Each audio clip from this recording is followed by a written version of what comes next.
અમરેલીના ધારી પંથકમાં પણ ધોધમાર વરસાદ વરસ્યો છે, જેના કારણે નદી નાળા છલકાયા છે।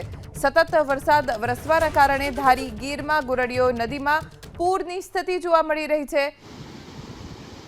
સરસિયા ફાચરિયા વચ્ચેના રસ્તા ઉપર નદીના પાણી ફરી વળ્યા છે, જેના કારણે રસ્તો સદંતર બંધ થઈ ગયો છે। અહીંયા વાહન વ્યવહાર પ્રભાવિત થયો છે। લોકોને ફરીને જવું પડે એવી સ્થિતિ જોવા મળી રહી છે, કેમ કે રસ્તો દેખાતો જ નથી। અમરેલીના ધારી પંથકમાં પણ ધોધમાર વરસાદ વરસ્યો છે, જેના કારણે નદી નાળા છલકાયા છે।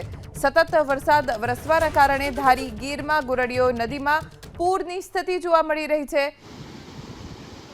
સરસિયા ફાચરિયા વચ્ચેના રસ્તા ઉપર નદીના પાણી ફરી વળ્યા છે, જેના કારણે રસ્તો સદંતર બંધ થઈ ગયો છે। અહીંયા વાહન વ્યવહાર પ્રભાવિત થયો છે। લોકોને ફરીને જવું પડે એવી સ્થિતિ જોવા મળી રહી છે, કેમ કે રસ્તો દેખાતો જ નથી।